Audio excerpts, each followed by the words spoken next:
Hello, welcome back to my channel. എല്ലാവർക്കും സുഖമാണെന്ന് വിശ്വസിക്കുന്നു. ഞങ്ങളിപ്പോൾ ക്രിസ്മസ് വെക്കേഷന് നാട്ടിൽ വന്നിട്ടാണുള്ളത്. 10 ദിവസത്തെ വെക്കേഷൻ ഉണ്ട്. അപ്പോൾ നാട്ടിൽ വീട്ടിൻ്റെ ടെറസിന് മുകളിലായിട്ട് അമ്മ കുറച്ച് ചീര നട്ടിട്ടുണ്ടായിരുന്നു. അപ്പോൾ ആ ഒരു ചീര വെച്ച് ഇന്നൊരു ചീരത്തോരൻ ഉണ്ടാക്കാമെന്ന് വിചാരിച്ചു. അപ്പോൾ അതൊന്ന് പൊട്ടിച്ചെടുക്കാനായിട്ട് പുറത്തേക്ക് ഇറങ്ങിയപ്പോഴാണ് ഇതുപോലെ കുറേ പൂക്കളൊക്കെ കണ്ടത്. അപ്പോൾ അതൊക്കെ ഒന്ന് നിങ്ങളെ കാണിക്കാമെന്ന് വിചാരിച്ചു. ഈ ഒരു ഡിസംബർ മാസം എനിക്ക് പൊതുവെ ഭയങ്കര ഇഷ്ടമാണ്. കാരണം രാവിലെ നല്ലൊരു തണുത്തൊരു കാറ്റും ഇതുപോലെ മിക്കവാറും എല്ലാ ചെടികളും പൂവിട്ട് നിൽക്കുന്നുണ്ടാകും. അപ്പോൾ അതൊക്കെ കാണാൻ നല്ലൊരു ഭംഗിയാണ്. കുറേ ചെടികളുണ്ട്, എനിക്ക് എല്ലാത്തിൻ്റെയും പേരൊന്നും അറിയില്ല. ഞാൻ കുറച്ചെണ്ണത്തിൻ്റെ മാത്രമേ വീഡിയോ എടുത്തിട്ടുള്ളൂ. അപ്പോൾ ഇതാണ് നമ്മുടെ ശംഖുപുഷ്പം.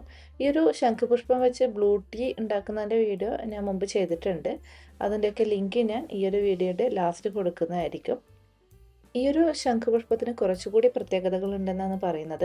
കാരണം സാധാരണ നമ്മൾ എല്ലായിടത്തും കാണുന്നത് ഒരൊറ്റ ലെയറിൽ ഇതളുകളുള്ള ശംഖുപുഷ്പമായിരിക്കും. പക്ഷേ ഇവിടെയുള്ള ഈ ഒരു ശംഖുപുഷ്പത്തിന് 2 ലെയറിലായിട്ട് ഇതളുകളുണ്ട്. അത് വളരെ അപൂർവമായിട്ട് കാണാറുള്ളൂ എന്നാണ് പറയുന്നത്. ഇത് നമ്മൾ ചെക്കിപ്പൂ പോലുള്ളൊരു പൂവാണ്. പക്ഷെ ചെക്കിപ്പൂ അല്ല, കറക്റ്റ് കാണാൻ അതുപോലെയുണ്ട്. ഇതിൻ്റെ ഒരു 4 കളേഴ്സ് ഉണ്ട് ഇവിടെ. ഞാനിപ്പോൾ ആദ്യം കാണിച്ചതുപോലെ ഒരു റോസ് കളർ ഉണ്ട്, പിന്നെ ഇതുപോലൊരു റെഡ്, പിന്നെ ഒരു വൈറ്റ്, പിന്നെ ഒരു ഡാർക്ക് പിങ്ക് കളറിലുള്ളതാണ് ഉള്ളത്. അങ്ങനെ മൊത്തം ഒരു 4 കളറിലുണ്ട് ഈ ഒരു പൂവ്. അപ്പോൾ ഇനി നമുക്ക് നമ്മുടെ ചീരയൊന്ന് പൊട്ടിച്ചെടുക്കാൻ പോകാം. അപ്പോൾ ഇതാണ് ടെറസിന് മുകളിൽ നട്ടു വളർത്തിയ ചീര. ഇതുപോലെ ഇഷ്ടിക വെച്ച് അതിന് ഉള്ളിലായിട്ട് ചാക്കും ചകിരിയൊക്കെ വെച്ച് അതിന് മുകളിൽ മണ്ണിട്ടിട്ടാണ് ഈ ഒരു ചീര നട്ടു വളർത്തിയിട്ടുള്ളത്. നല്ല വെയിലൊക്കെ കിട്ടുന്നത് കൊണ്ട് തന്നെ അത്യാവശ്യം നന്നായിട്ട് ചീര ഉണ്ടായിട്ടുണ്ട്. ഇതുപോലെ ടെറസിന് മുകളിൽ ഗ്രോ ബാഗിലും ചീര നട്ടു വളർത്താറുണ്ട്. അപ്പോഴും അത്യാവശ്യം നന്നായിട്ട് ഉണ്ടാകാറുണ്ട്. അപ്പോൾ ഇനി നമുക്ക് തോരൻ ഉണ്ടാക്കാൻ ആവശ്യമായ ചീര ഒന്ന് പൊട്ടിച്ചെടുക്കാം. അപ്പോൾ ഇതാ നമ്മൾ തോരൻ ഉണ്ടാക്കാൻ ആവശ്യമായ ചീര ഇവിടുന്ന് പൊട്ടിച്ചെടുത്തിട്ടുണ്ട്. ഇതുപോലെ നമ്മൾ കട്ട് ചെയ്തെടുക്കുമ്പോൾ ബാക്കിയുള്ള ആ ഒരു തണ്ടിൽ വീണ്ടും തളിർത്ത് ഇലകളുണ്ടാകും. ഇനി ഇത് നമുക്കൊന്ന് കഴുകിയെടുക്കാം. നമ്മളപ്പോൾ ചീര കട്ട് ചെയ്യാൻ വേണ്ടിയിട്ട് ടെറസിന് മുകളിൽ കയറിയപ്പോൾ പപ്പായ കൂടി അവിടെ മൂത്ത് നിൽക്കുന്ന കണ്ടു. അപ്പോൾ അതുകൂടി ഒന്ന് പറിച്ചെടുക്കാമെന്ന് വിചാരിച്ചു.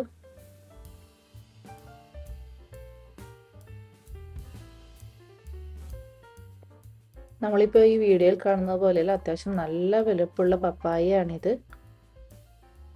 ഇത് പഴുക്കാൻ തുടങ്ങിയിട്ടുണ്ട്. ഇനിയും ഇതിന് മുകളിൽ തന്നെ വെച്ചുകൊണ്ടിരുന്നാൽ വല്ല കാക്കയും കൊത്തിക്കൊണ്ടു പോകും. ഇനി നമുക്ക് ചീരത്തോരൻ ഉണ്ടാക്കാൻ തുടങ്ങാം.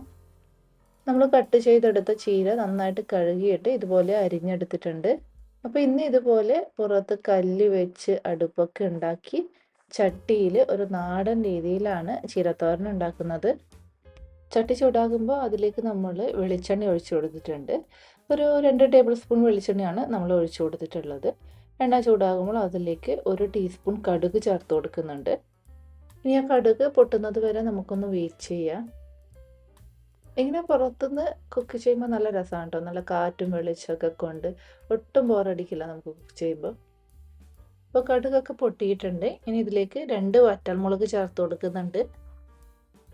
വറ്റൽമുളക് ഒന്ന് ചൂടായതിനു ശേഷം ഇതിലേക്ക് 1/2 കഷ്ണം സവാള ചേർത്ത് കൊടുക്കുന്നുണ്ട്. ഇനി ആ സവാള നമുക്ക് എണ്ണയിൽ ഒന്ന് ചെറുതായിട്ട് വാട്ടിയെടുക്കുക. ഞങ്ങൾ സാധാരണയായിട്ട് എല്ലാവരും ഉണ്ടാക്കാറുള്ളത് പോലെ അകത്ത് സ്റ്റൗവിലാണ് ഭക്ഷണം ഉണ്ടാക്കാറ്. പക്ഷേ വല്ലപ്പോഴും ഇതുപോലെ പുറത്തുനിന്നൊക്കെ ചെയ്യുമ്പോൾ അതിന് ഒരു പ്രത്യേക ഒരു രസമാണ്. പ്രത്യേകിച്ച് ഇതുപോലുള്ള ഡിസംബർ മാസത്തിലൊക്കെ ആകുമ്പോൾ അധികം ചൂടും ഉണ്ടാവില്ല പുറത്ത്. അപ്പോൾ അത് സവാള ഒന്ന് വഴറ്റിയെടുത്തിട്ടുണ്ട്. ഇനി ഇതിലേക്ക് നമുക്ക് കട്ട് ചെയ്ത് വെച്ചിരിക്കുന്ന ചീര ചേർത്ത് കൊടുക്കാം.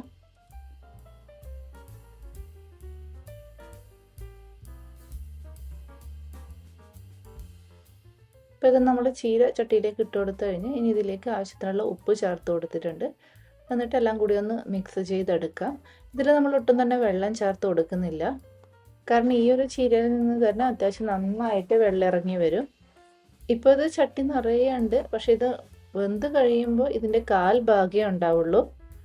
നമ്മൾ കടയിൽ നിന്ന് വാങ്ങിക്കുന്നത് പോലെയല്ല, നമ്മൾ വീട്ടിൽ തന്നെ നട്ടു വളർത്തിയ ചീര ആയതുകൊണ്ട് തന്നെ ഇത് നന്നായിട്ട് വെന്തുടയുന്ന ചീരയാണ്. ഒട്ടും തന്നെ മൂത്തിട്ടില്ല.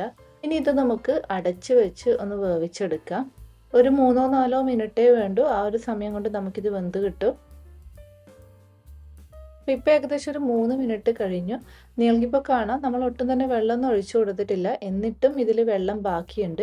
ചീര നന്നായിട്ട് വെന്തിട്ടുണ്ട്. പക്ഷേ ഈ വെള്ളം ഉള്ളതുകൊണ്ട് നമുക്ക് ഈ വെള്ളം കുറച്ചുകൂടി ഒന്ന് വറ്റിച്ചെടുക്കാം.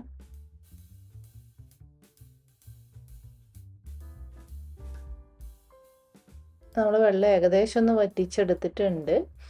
നിങ്ങൾക്കിപ്പോൾ കാണാം ഇതിൽ ചട്ടി നിറയെ ചീര ഉണ്ടായിരുന്നു. ഇപ്പോൾ വെന്ത് കഴിയുമ്പോൾ 1/4 ഭാഗമേ ഉള്ളൂ.